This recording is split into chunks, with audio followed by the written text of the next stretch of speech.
All right, so in this week's guitar lesson, we're going to talk about arpeggios, and we're going to look at switching between arpeggios in one region of the fretboard, and the reason why you'd want to do that and understand how to do this.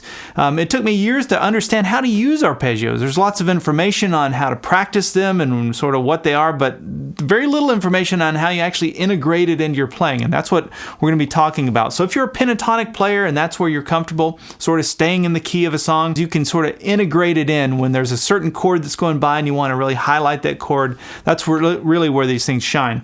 So we're going to be working towards a little composition, a 1-4-5 chord progression. Actually, let me just go ahead and play through that right now so you can hear what we're working towards. This is all played using arpeggios, so you can, even though there's no jam track, you'll be able to hear where we are in the song because I'm going to be touching on these chord tones. So here we go.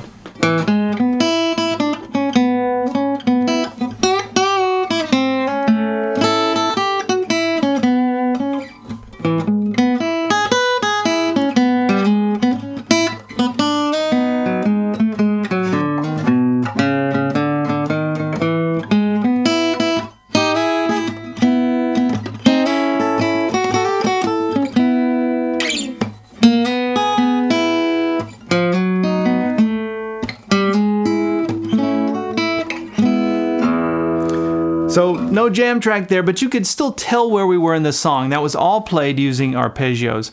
And it was all played between these 4 frets here, between the 4th fret and the 7th fret. So in this video, we're going to talk about these arpeggios, how to find them, and how to switch between them.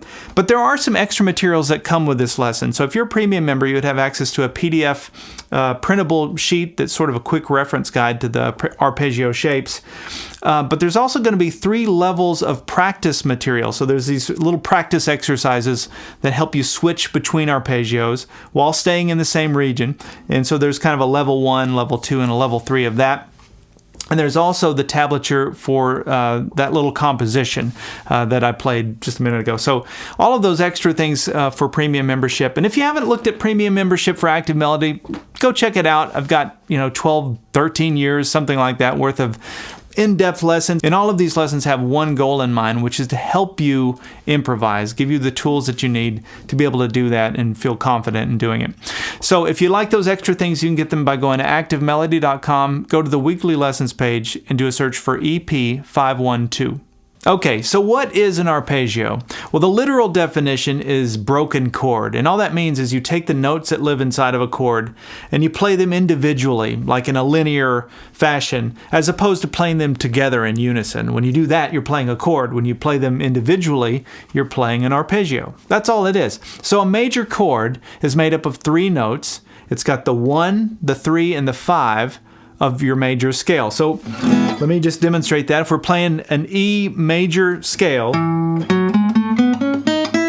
that's your E major scale. You play the 1, the 1st note, the 3rd note, and the 5th note, and you play them together, you're playing an E chord. That's all that is. And so when we talk about an E arpeggio, you're just playing instead of playing them together, you're going, and you can keep going multiple octaves. I could keep going on and on up the fretboard. But this is an E arpeggio. So you can see that these arpeggios are connected to your chords. They're really just pulling the notes out of the chords.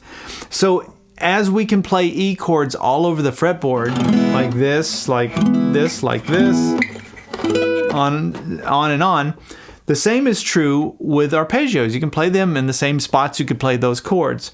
So what we're going to be doing, we're going to be playing a 1-4-5, and we're going to be starting with the C shape here. Now I'm going back, when I talk about the C shape, I'm talking about the caged system, which is what I really base everything on. To me, it's the best way to organize the fretboard and to think about the fretboard. So when I'm playing my E chord, I'm playing it here. And I know a lot of you, if I said play an E chord, you're going to think of playing one here. But you can obviously play them in multiple places and get different voicings for them. So when I'm playing it here, I'm using the C shape. So that means these 3 fingers are making the same shape as if I played a C chord in first position. If I took that chord and I moved it up and I capoed here where the nut is with my index finger and played it up here, I'd be playing an E chord. That's all that means. Now the one note to pay attention to is where my pinky is for this chord shape. So that's an E note, and it's up here on the 7th fret, 5th string. we're going to go on and we're going to play our 4 chord. We're just going to get our chord voicings first, and then we'll get into the arpeggio part of it. So that's my 1 chord, the E chord. We're going to go to the 4 chord, which is an A, and we're going to play it right here. I'm always looking for the nearest neighbor. That's what I always call it. It's like, where's my nearest A? I could play an A here or all over the fretboard, but I don't want to do that. I want to try and be efficient. So I'm going to find the nearest one, which is here. So if you'll look at where my index finger is here on the 5th fret 6th string, that's my A note. That's my A chord. Now I'm using the E shape from the Cage system for this. So we have the C shape with our E chord. We have the E shape for our A chord. And then for the 5 chord, you could always move it up 2 frets. I could have just done that. But just to demonstrate and keep everything concise and very limited into this little 4 fret region, I'm going to play my 5 chord here using the G shape. So where my pinky is here on that 7th fret 6th string, that's my B note, and this is my B chord. But I'm using the G shape for that. Now the G shape is kind of a tricky one because it's really almost impossible to try and make that full chord. So most of the time what people do is they break it into little parts. So when I do it, I pretty much do it like this. I just bar with 1 finger here on, if I'm playing the B chord, I bar in the 4th fret and then come up to the 6th fret 5th string. Play the middle 4 strings. That's how I would use it. You don't have to always use all 6 strings. You can just use the little piece of it that you want. But that just gives me a reference point, and so I refer to that as a G shape, but it's a B chord. So when I pointed out these notes here, my E note was here, that's my 1. My 4 was here, that's my A. My 5 was here, that's my B. And you can see that those 3 notes make a little L shape. At least from my vantage point, it looks like the letter L. So the tip of the L is the 1, there's my 4, and there's my 5. So I use those notes as visual anchors to create my chords. Now we're not going to be playing chords in this, we're going to be playing arpeggios, but I want to show you where these arpeggios are coming from. So my pinky there to create my E chord, my index finger here to create my A chord, using the E shape, and then my pinky back here on the 7th fret 6th string to create the B chord, the B chord using the G shape. Okay, that's enough of chords. Let's get into arpeggios. So let's start with that E chord here. We're going to start with our pinky on the 7th fret 5th string, and we're going to basically play the notes right out of that C chord shape, just like this. Just like if I were to pick the notes out of the chord. But instead of me playing it like that, where everything rings out, and it sounds kind of like a chord, you can hear the notes ringing on top of each other, we're going to play it like this. So we're going to isolate those notes and treat it more like a scale than a chord. Even though it's the same notes that are inside the chord, we're not going to think of it that way. We're going to isolate the notes from the chord and play them individually like that. So that's the E arpeggio out of that C shape. We're going to add a few notes to that. We're going to stay within this 4 fret region here between the 4th fret and the 7th fret. So one of the notes we're going to add is up here on the 7th fret 1st string. This is still the notes from the chord. It's still the 1, 3, and the 5 of the E major scale.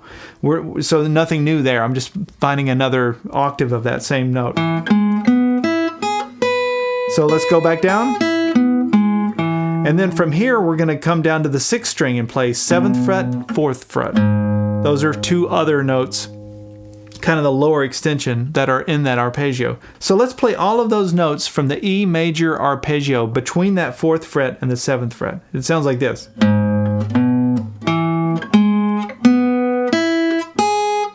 Let's go back down.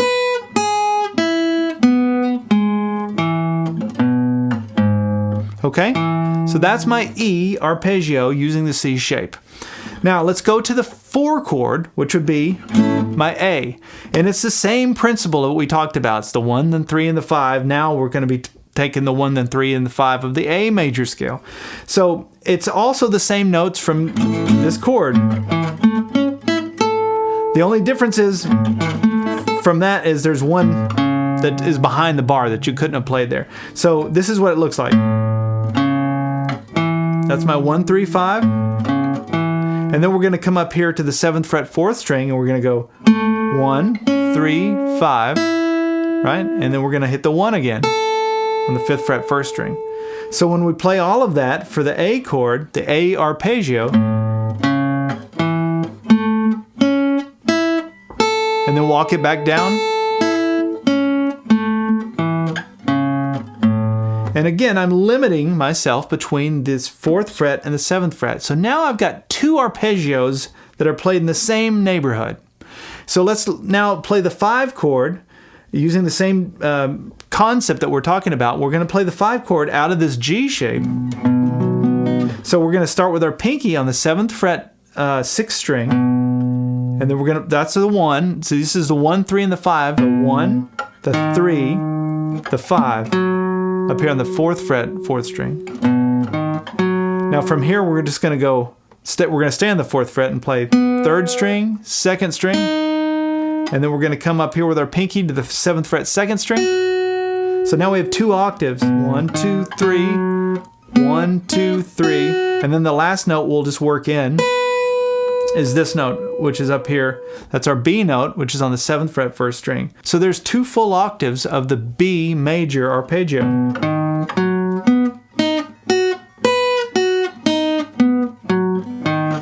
And it's coming out of the G chord shape.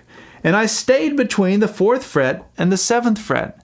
So now think about what's going on there. It's pretty powerful stuff if you think, it doesn't seem like much yet, but we've got our 1 chord, we've got our 4 chord, and we've got our 5 chord, and they're all in the same area, and I can just pivot between them very easily. All right, so the next step is to practice transitioning between the 1 chord, the 4 chord, and the 5 chord in that same neighborhood between the 4th fret and the 7th fret. Using arpeggios. And so I have a little practice exercise for that. I'm just going to play through that in this video. So for those of you that are not premium members, you can at least listen to this and see what I mean by the practice exercise. As a premium member, you have a separate video with tablature so that you can check that out if you want. But here's basically how the practice material works. It goes like this. We're going to play each of these notes twice. We're going to start on the E note with our pinky, 7th fret, 5th string, and we're going to start with the E arpeggio.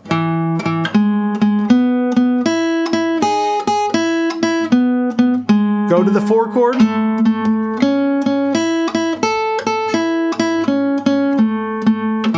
And then we're going to come to the 5 chord.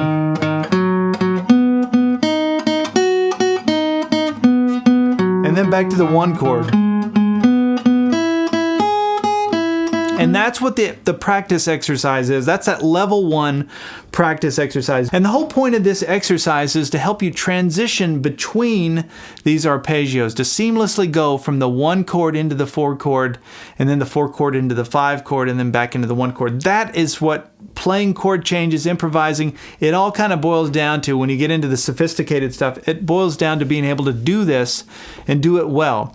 And the one thing that I gotta say is that I didn't realize for a long time was that when you're going from the 1 chord to the 4 chord, so if we're going from the E arpeggio to the A arpeggio, when I make the switch, I don't have to play an A arpeggio note. I don't have to play the note A. I can play any of the notes in the A arpeggio.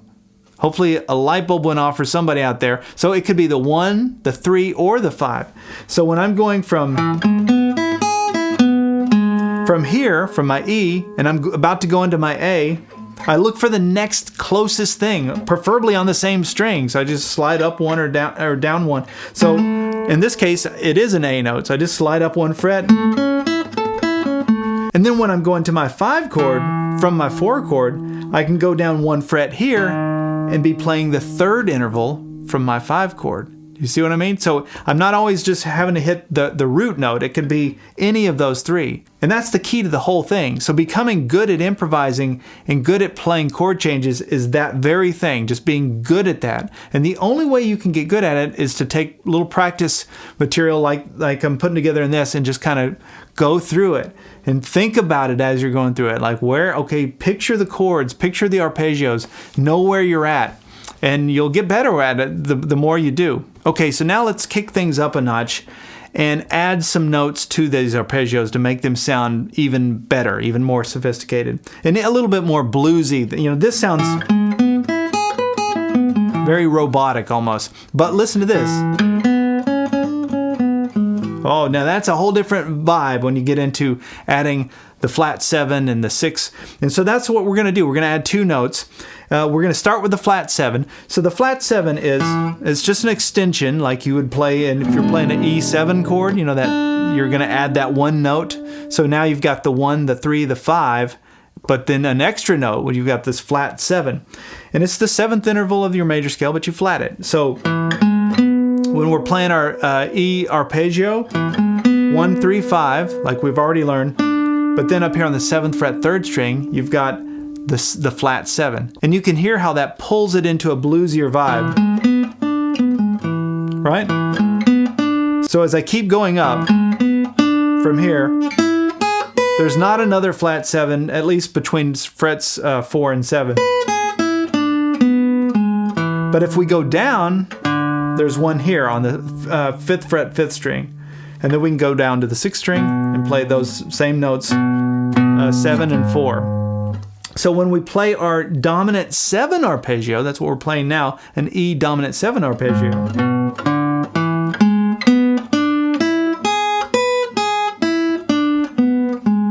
We have that. Now we have to do the same thing for each of the chords. This is where it gets tricky, and I don't want to lose you. I don't want to make this like too much, but you're just going to have, there's no other way around this other than to just sort of put in the work. But here's the thing. There's only 5 chord shapes in the Cage system, and we're looking at 3 of the 5. So outside of what we're covering in this lesson, there's only 2 other chord shapes, and these are like the main 3 anyway. All right, let's move on to the 4 chord, or A chord. We've got our 1, 3, and 5, which we've already learned. And then here's the flat 7 for that chord, which is, or that arpeggio, I should say. That's the 5th fret 4th string. And then we're going to do it up another octave. 1, 3, 5. And then there's our flat 7 up here. Now this time I am jumping out of those 4 frets I talked about. That's the 8th fret 2nd string. That's the one exception to the whole thing. But for the most part, I'm being pretty concise about everything. That's the only note that's out of it. And then we come back to the 5th fret 1st string to cap it off with that high A note. Then we walk it back down. So that's the A7 arpeggio. So now let's take a look at our B7 arpeggio using the G shape. So we have our 1, 3, and 5. Then we come up to the 7th fret 4th string to add the flat 7 to that. So now we have, and we're going to keep going up. 1, 3, 5, and then we go to the 5th fret 1st string for the higher octave version of that. Same notes, just an octave higher. So that's our flat 7 there. So we can walk it down, and then from here. So that's our B7 arpeggio. So now we have an E7 arpeggio, an A7 arpeggio, and a B7 arpeggio. Now, since we've added this flat 7 to our arpeggios and we've created this dominant 7 arpeggio sound, I want to add one more note. Don't worry, this is not a hard note to add because it's right beside that flat 7 that we added. So we're going to be adding our 6th interval. So it looks like this from our E chord. So here's our flat 7, it's the note right before it. And you do that for each of those chords. Now listen to that sound. You've heard this sound, right?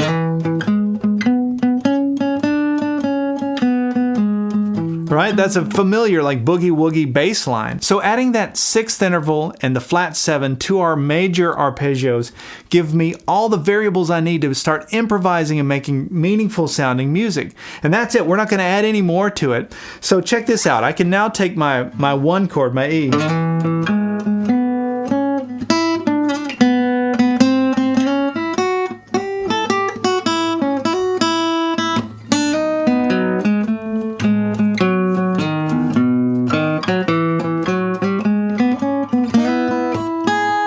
And I can start playing music. I can start improvising. Now, imagine if you took that, what I was doing, I was just basically playing the arpeggios, but then we introduced one of our pentatonic scale patterns. So between our 4th fret and our 7th fret, we have our major pentatonic scale, pattern 4. So check this out.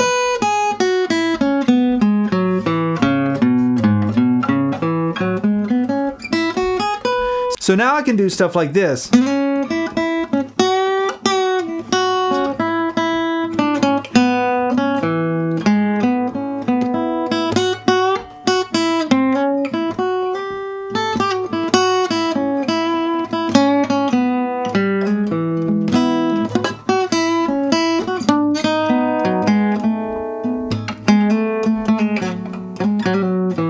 Right? So I can start combining my major pentatonic scale with my arpeggios. All right, let's take all of this information and pull it together and play a little composition. Now this is a 1-4-5 composition. Is it country? Is it blues? It's somewhere in between. Doesn't really matter the style. We are playing through the chord changes, and you'll be able to hear those changes as we go through them. Now, I'm not going to put the tab up on the screen and go through all the specific note for note kind of thing, not at least in this part. Now, that is available to premium members, so you do have access to that if you want it. But I am going to play through it here, and I'm going to talk it through. It's just sort of explain what's going on. And that's really, in a way, the bigger value add, is just understanding it. So here's how it starts. We're going to play this in E. So all of that represents the E chord, or the 1 chord. And I'm just playing right up the arpeggio. So that's 1, 3, 5, up to the 1 again. And then watch this. There's my flat 7, 6, 5. And then I landed on the 1 again. So now watch this. So what I did there, I went into my major pentatonic scale. I switched gears, and I was thinking about pattern 4 of the major pentatonic scale, which we talked about a minute ago. So I went to that 7th fret 2nd string and did 2 kind of half bends. Actually, technically, when I'm doing a half bend there, I guess that would be playing into the minor pentatonic, but it's somewhere between half and a full bend. But anyways, 2 bends on the 7th fret 2nd string. So after those 2 bends, watch this. That gets us into the 4 chord. You can hear the chord change, even though there's no chords underneath it. And what I'm doing is, I'm coming up to this note, which would be the 3rd interval of my A chord. So of my 4 chord, I didn't land on the 1, I didn't land on the A, I landed on the 3rd interval. That's another good example that you don't have to land on the 1. And then I played the chord. And then watch this. This is flat 7, 6, 5 of the A chord. And then we go down to the 3rd. And then all the way down here to this note. And you can already tell that that's bringing you back to the E chord. So if you were playing rhythm along behind it, you would know that that's where you switch back to the E chord. And that note is the 5th interval in my E chord, 1, 3, 5. So I didn't land on the 1, I didn't land on the 3, I landed on the 5. So you can land on any of those. You could also land on the flat 7 if you wanted. So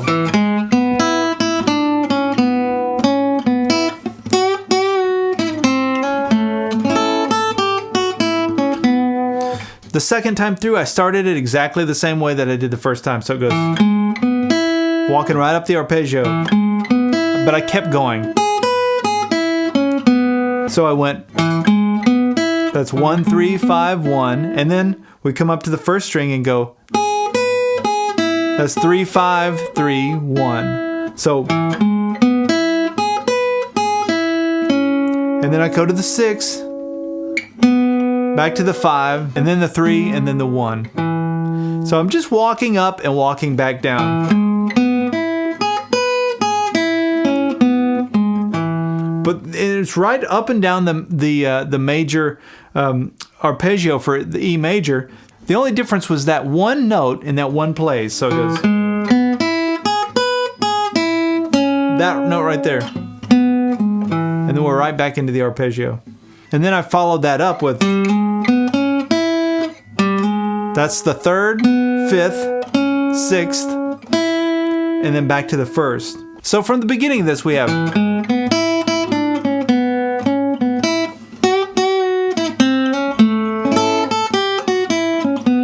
we repeat, Now this is where we go to the 5 chord, and I played. So that's all played out of that G shape, but we're playing the B arpeggio. So there's that little triad, strings 2, 3, and 4 on the 4th fret. I just kind of slid into it. And then there's the 6th and the flat 7 back down. There's the 3rd and there's the 1st. So now after that, the song goes back to the 1 chord. It goes back to the E. And I did it like this.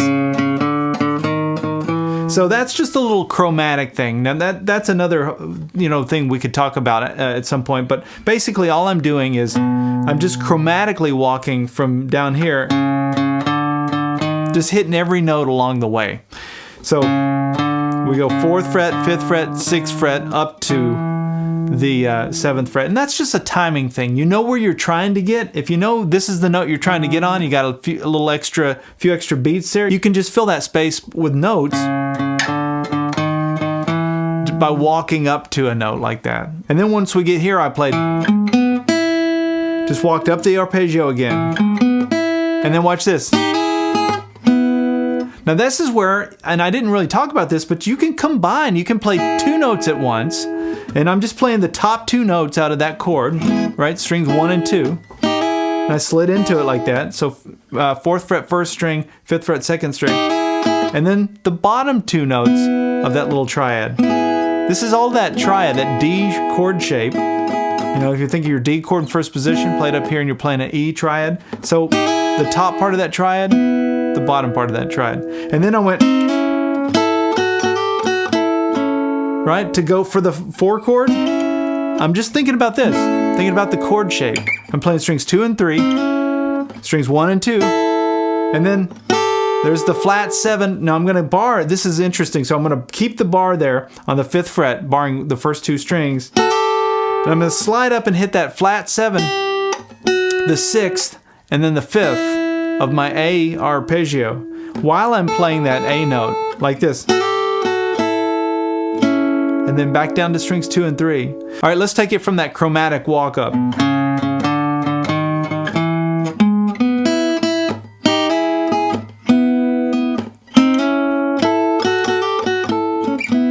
Then I came back down to strings 2 and 3 out of my E arpeggio. And then I concluded the song with the 1 chord to the 5 chord. Now let me show you what I'm doing there. So it's just strings, it's still the same E chord right there using that C shape. It's that little D triad. So I'm sliding up on the 4th fret 3rd string, hitting the 1st string, and then the 5th fret 2nd string. Right? Playing the chord. And then we come down to this triad, right? Because that's in that G shape. That's my B triad.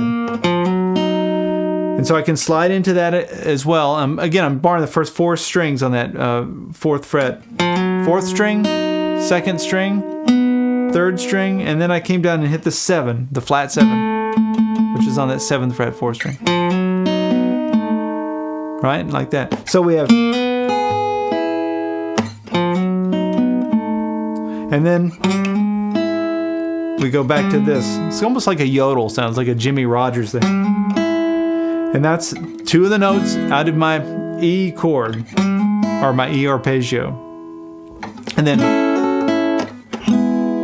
I concluded with that. The 4 chord, my A, there's my 6th interval, and then we go back to my E chord. And I wasn't playing the full chord with all, using all my fingers. Just this little strings 4, 3, and 2. That's all I, usually when I'm playing that chord shape, that's all I play out of it. That's all I need to play. But hopefully just walking through it like that. I realize I didn't put the tab up and everything. But I wanted to just walk you through, and so you can see that you can take these arpeggios and you can create compositions with them. And when you combine them with your pentatonics or your major scale, whatever other scale you want to work in there, it could even just be strumming chords in between. You have a whole world that opens up to you. And the cool thing about that whole world is it was between frets 4 and 7. It's a very limited range. But hopefully that's making you start to think about the fact we were playing the 1, 4, 5 chord here, but I can play those chords all over the fretboard. So you could start to move into other neighborhoods and get other ideas as you do that. And that's really all playing the chord changes is when it comes to improvising, is just being really good at that, being able to sort of see where you're at, know which neighborhood you're in, and know how to get to the next one when you need to. That comes with time. It's just like learning another language. Those of you that are theory buffs and you like to get in and know the note names and know how many flats or sharps are in a key, I always equate that to kind of like dissecting a sentence. If you ever did that in English, when I took English in high school, we had to do that. And that's great, but it's still not speaking and it's still not writing. Writing and speaking is something that you improvise. It comes out of thin air. It's something that didn't exist and you're making it exist in real time. Just like I'm doing this. There's no script here. I'm just improvising the words. And the same thing happens when you play. Well, I hope you've picked up a few ideas from this, and be sure to go through those 3 practice exercises where you play the changes. You go through the changes going between arpeggios. That's really important to be able to do that and get comfortable with it. Your fingers kind of have to feel their way through it, and then your brain has to kind of think about where to go. And when those two sync up, it means you've got it. And if you like this, that we did all of this out of this one position, I can do this in other positions. Just let me know in the comments if this is something you want to see more of, and just continue down a path of learning the rest of the fretboard in this manner. All right, we'll see you in the next video.